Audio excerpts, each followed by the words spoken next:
और बात बेईमानों के खिलाफ एसीबी के एक्शन की, जिसने हत्थे चढ़े कोटा ग्रामीण दिगोद के 2 घूसखोर। एसीबी ने 2,500 की रिश्वत लेते आशा सुपरवाइजर शकीला बानो और कंप्यूटर ऑपरेटर सत्यप्रकाश को गिरफ्तार किया। दिगोद पीएचसी में कार्यरत आशा सहयोगिनी के टीएडीए और मानदेय का भुगतान करने के एवज में रिश्वत की मांग की गई थी, जिसकी शिकायत परिवादी ने कोटा एसीबी को दी, जिसके बाद एसीबी ने सत्यापन किया और आज 2,500 की रिश्वत लेते रंगे हाथों दोनों आरोपियों को धर दबोचा।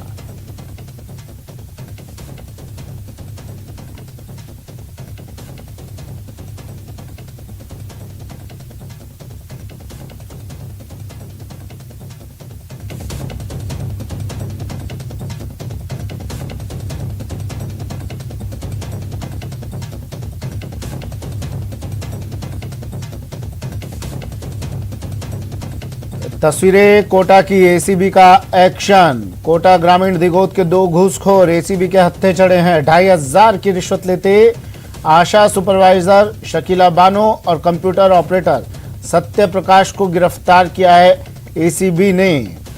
दिगोद पीएचसी में कार्यरत हैं। आशा सहयोगिनी के टीएडीए और मानदेय का भुगतान करने के एवज में इन्होंने रिश्वत की मांग की थी।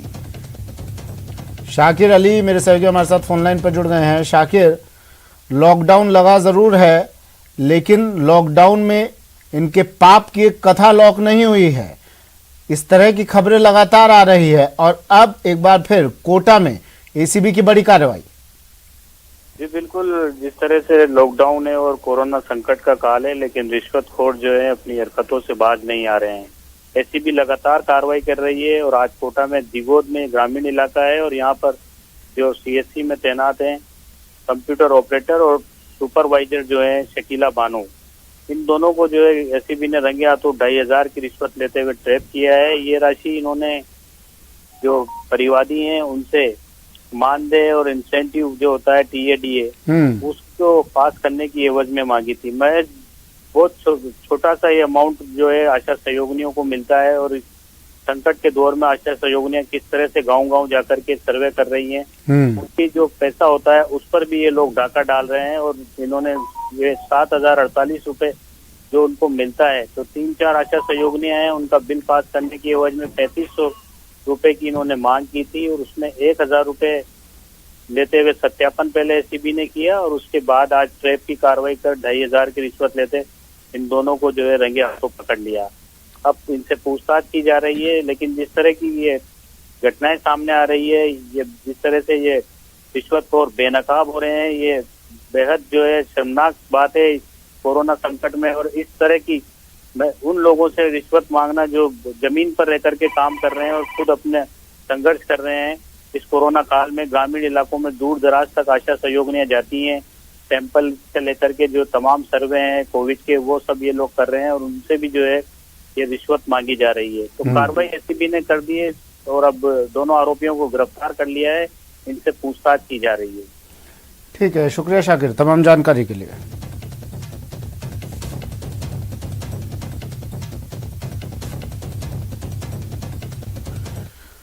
और अब बात हंगामे और पिटाई की, जहां अजमेर में एक वकील ने शराब के नशे में जमकर हंगामा किया, वहीं भीलवाड़ा में एक सिपाही को अश्लील हरकत करने पर महिला ने सबक सिखा दिया। 2 तस्वीरें अजमेर और भीलवाड़ा की।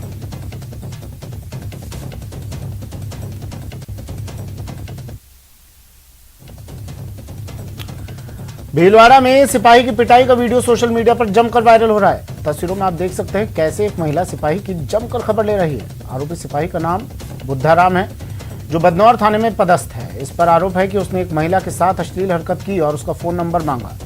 इस महिला ने यह बात अपने परिजनों को बताई। इसके बाद महिला ने सिपाही बुद्धाराम की पिटाई कर दी।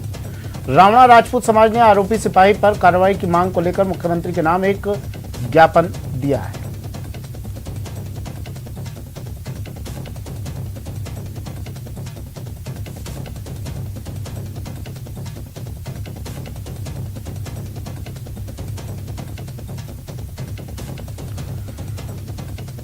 अजमेर के वैशाली नगर चौपाटी इलाके में निजी अस्पताल के बाहर शराब के नशे में धुत वकील ने हंगामा किया।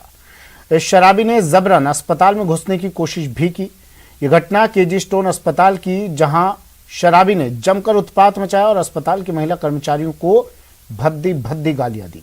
अस्पताल के गार्ड और कर्मचारियों ने उसे बाहर खदेड़ दिया। सूचना पर मौके पर पहुंची पुलिस ने शराबी युवक को हिरासत में लेकर थाने ले गई। डिस्टर्ब चल रहे हैं, सब क्या क्या के थक गए, मगर ये बंदा जो वकील है, नाम मुझे नहीं पता है, ये काफ़ी देर से यहाँ पे खड़े होकर गाली गलौज कर रहे हैं। हमारे काफ़ी पेशेंट एडमिट अंदर हैं, उन्हें भी बहुत डिस्टर्ब हो रहा है। वो भी हमें कह रहे हैं, हमने गार्ड ने भी कोशिश करी, फिर उन्होंने अंदर गार्ड को धक्का देके अंदर आने की कोशिश करी कि नहीं मैं तो इन लोगों को बताऊंगा ये कौन है। मतलब गालियाँ जो है वो मैं नहीं बोल के बता सकती हूँ। जयपुर से खबर, एक नाबालिग छात्रा से दुष्कर्म की खबर है। ज्योति नगर थाना पुलिस ने मामला दर्ज कर अब जांच शुरू कर दी है। जानकारी के मुताबिक सोडाला निवासी एक व्यक्ति ने रिपोर्ट दर्ज करवाई है कि उसकी 17 साल की बेटी के साथ दुष्कर्म हुआ है। रिपोर्ट में बताया कि उसकी बेटी टेनिस कोचिंग के लिए पिछले 1 साल से एसएमएस स्टेडियम में कोच गौरांग नलवाया के पास जाती है। आरोप है कि कोच गौरांग नलवाया ने उसकी बेटी को बहला फुसलाकर एसएमएस स्टेडियम में दुष्कर्म किया। यहां तक कि उदयपुर ले जाकर भी आरोपी ने उसकी बेटी के साथ दुष्कर्म किया। फिलहाल पुलिस ने केस दर्ज कर आरोपी की तलाश शुरू कर दी है।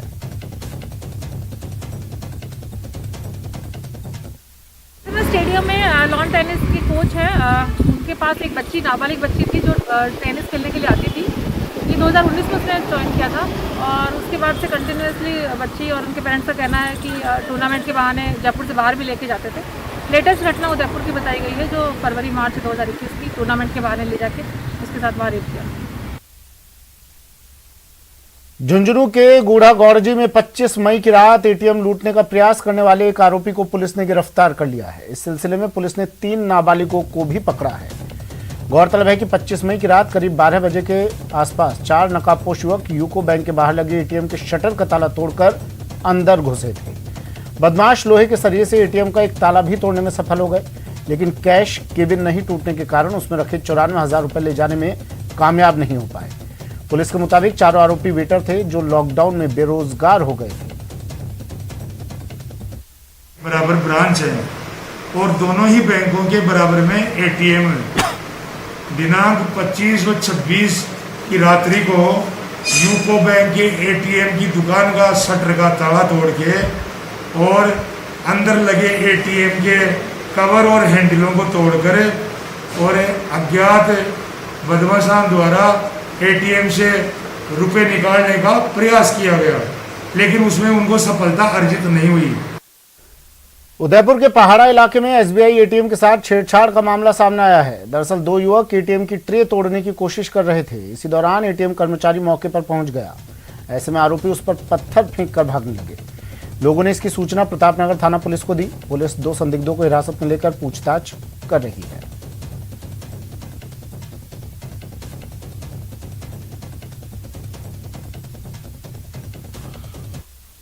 राजसमंद से दर्दनाक खबर है। राजसमंद जिला मुख्यालय के कांकरोली थाना क्षेत्र के मोही गांव में बिना मुंडेर के कुएं में गिरने से मासूम सहित मां की डूबने से मौत हो गई। सूचना पर पहुंची कांकरोली थाना पुलिस ने शव को मोर्चरी में रखवाया, जहां पोस्टमार्टम के बाद शव परिजनों को सौंप दिया है। जानकारी के अनुसार मोही गांव निवासी लीला अपने 3 साल के बेटे के साथ बनास नदी किनारे स्थित बिना मुंडेर के कुएं पर पानी भरने गई थी। लीला कुएं से पानी भर रही थी।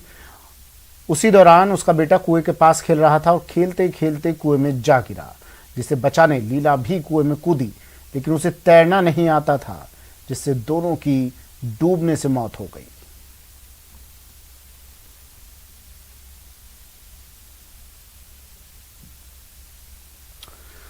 घरेलू टीका उत्पादन की कैग से जांच करवाए जाने की मांग पर केंद्रीय मंत्री हरदीप सिंह पुरी ने ट्वीट किया है। केंद्रीय मंत्री हरदीप पुरी ने ट्वीट कर कांग्रेस दिग्गज पर निशाना साधा है। हरदीप पुरी ने कांग्रेस दिग्गज पर वैक्सीन को लेकर निशाना साधा है। लिखा उन्होंने, राजस्थान में टीकों की बर्बादी की खबर पर उन्होंने पलटवार किया। ट्वीट कर लिखा उन्होंने कि अभी कुछ दिन पहले कांग्रेस के दिग्गज ने कई महान कामों के साथ घरेलू वैक्सीन निर्माताओं के ऑडिट की मांग की और आज राजस्थान में 11.5 लाख वैक्सीन की खुराक बर्बाद होने के बाद ऑडिट का आदेश देना पड़ा।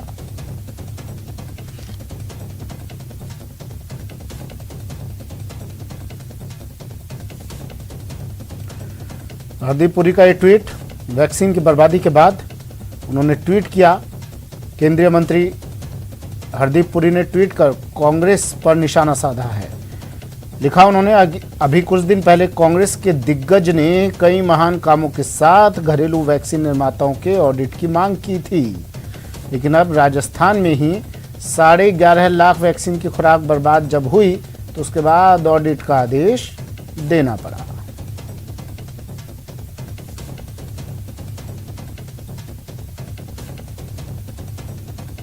घरेलू टीका उत्पादन की कैग से जांच कराए जाने की मांग पर केंद्रीय मंत्री हरदीप सिंह पुरी ने ये ट्वीट किया और कांग्रेस पर निशाना साधा। वैक्सीन को लेकर हरदीप पुरी ने ये ट्वीट किया।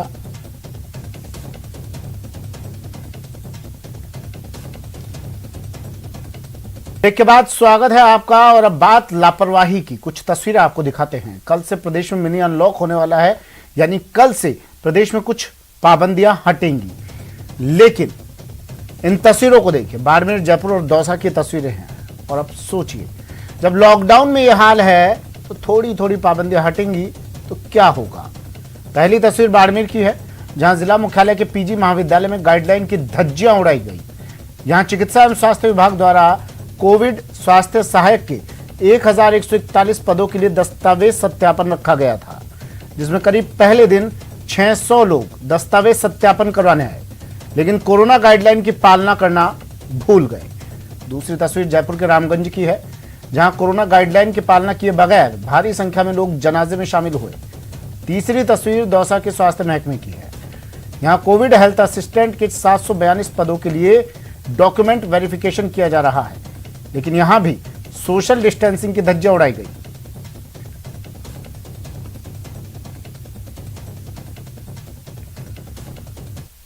बाड़मेर जिला मुख्यालय पर कोरोना गाइडलाइंस और सोशल डिस्टेंसिंग की धज्जियां उड़नी आम बात हो गई है, लेकिन ये तस्वीर कोरोना को दावत दे रही है।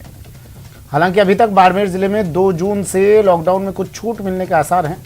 ऐसे में पीजी कॉलेज की तस्वीर बाड़मेर वासियों की चिंता बढ़ाने वाली है। यहाँ कोविड स्वास्थ्य सहायक के 1141 पदों के लिए दस्तावेज सत्यापन रखा गया था। इसमें पहले दिन ही 600 लोग दस्तावेज सत्यापन करवाने पहुंचे थे।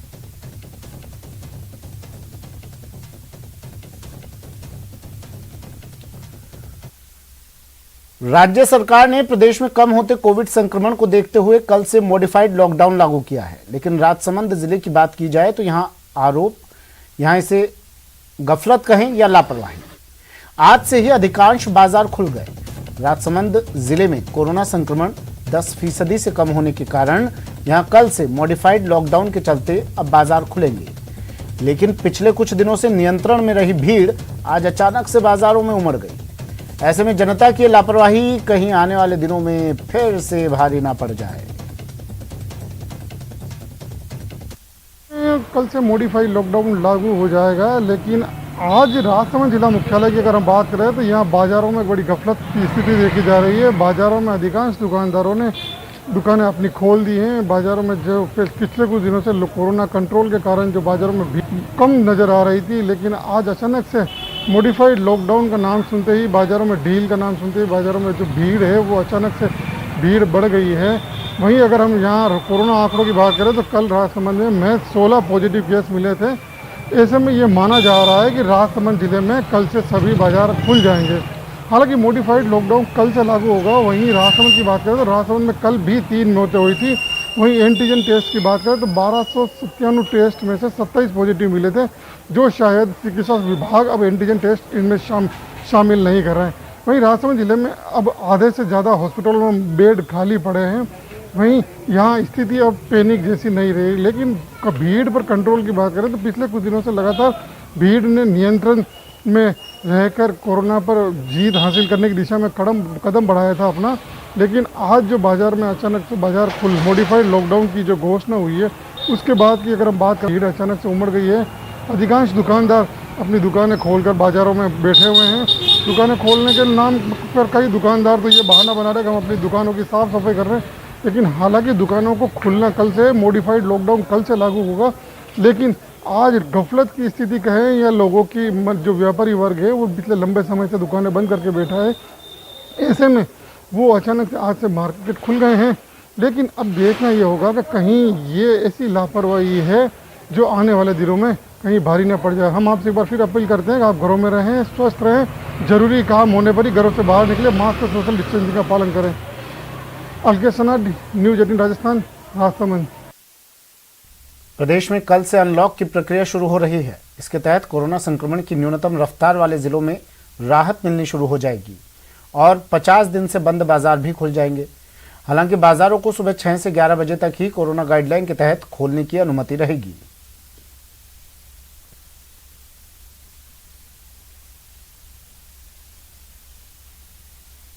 देश में पिछले 50 दिन से जारी लॉकडाउन में आखिरकार कल 2 जून से मॉडिफाइड अनलॉक की प्रक्रिया शुरू हो जाएगी और इसके तहत वो ज़िले जिनका कोरोना पॉजिटिव का प्रतिशत 10% से कम है और अस्पतालों में जो बेड ऑक्यूपेंसी है उसकी 60% से कम की अगर वो है तो उनको राहत देने की कोशिश की जाएगी। अजमेर में कल सुबह 6 से 11 बजे तक तमाम बाज़ार जो है वो खोले दिए जाएंगे। इसके लिए तमाम जो व्यवस्थाएँ हैं वो कर दी गई हैं। सुबह 6 से 11 बजे तक की ही अनुमति यहाँ पर दी गई है तमाम व्यापारिक प्रतिष्ठानों को। इसमें जो गाइडलाइंस हैं सोशल डिस्टेंसिंग की, कोरोना प्रोटोकॉल की, उन तमाम गाइडलाइंस को पालन करना हो। राजस्थान सरकार द्वारा अनलॉक प्रक्रिया जो लागू की गई है वो व्यापारी के लिए भी हितकारी नहीं है और सामान्य वर्ग के लिए भी हितकारी नहीं है।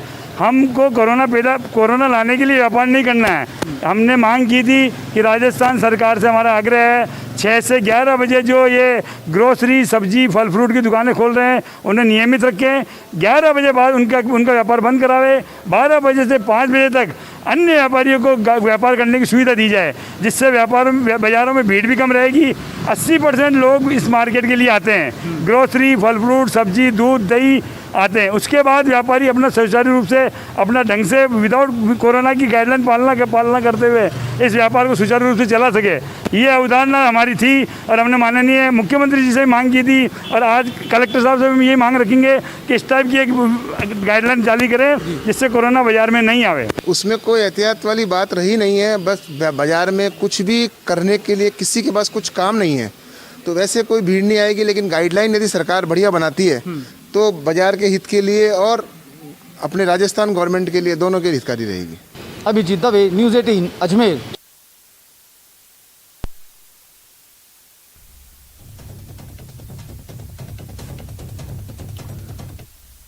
अन्नदाता के अच्छे दिन आने वाले हैं और मुमकिन किया है जोधपुर मूल के वैज्ञानिक डॉक्टर रमेश रलिया ने, जिन्होंने दुनिया का पहला नैनो तकनीक आधारित यूरिया तैयार किया है जो कृषि क्षेत्र में क्रांति लाने वाला है। अन्नदाताओं के आएंगे अच्छे दिन। मरुधरा के लाल ने किया कमाल, बनाया नैनो तकनीक आधारित यूरिया। अब कृषि क्षेत्र में आएगी क्रांति।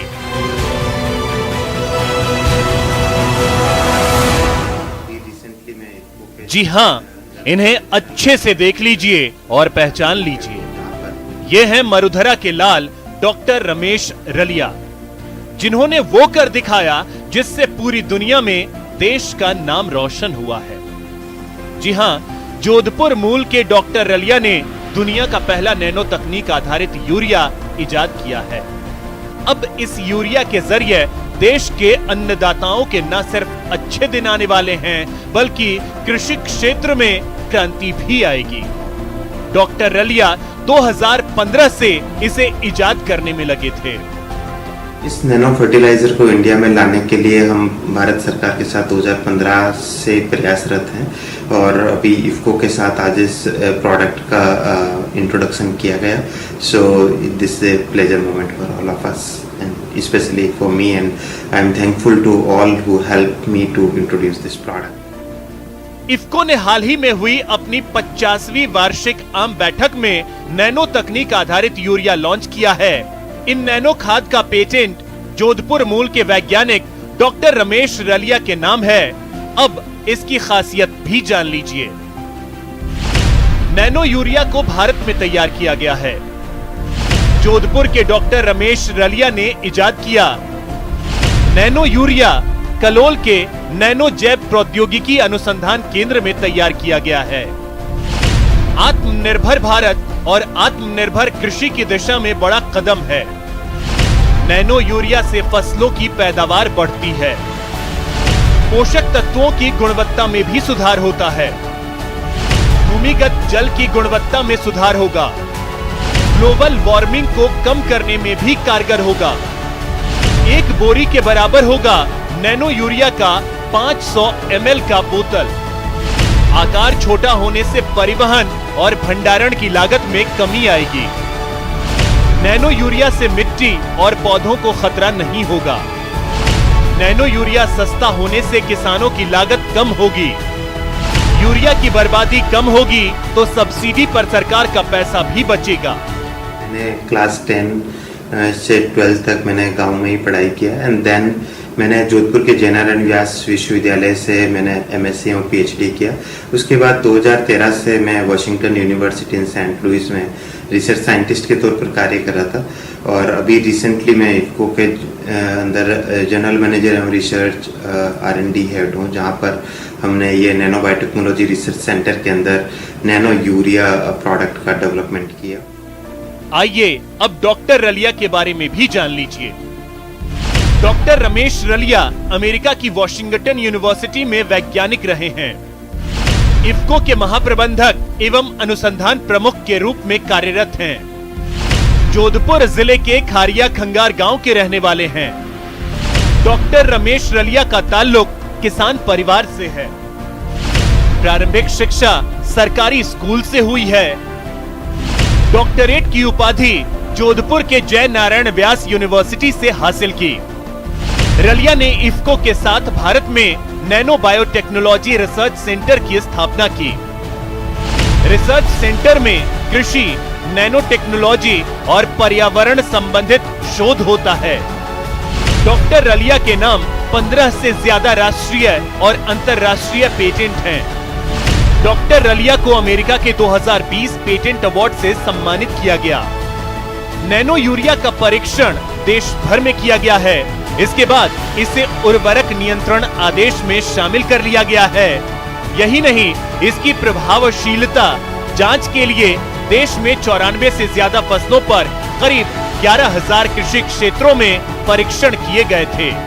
इन परीक्षणों में फसलों की उपज में औसतन 8% की बढ़ोतरी देखी गई। आज डॉक्टर रलिया को इस इजाद के लिए देश विदेश से बधाइयां मिल रही हैं। न्यूज़ 18 राजस्थान के लिए जयपुर से दिनेश शर्मा की रिपोर्ट।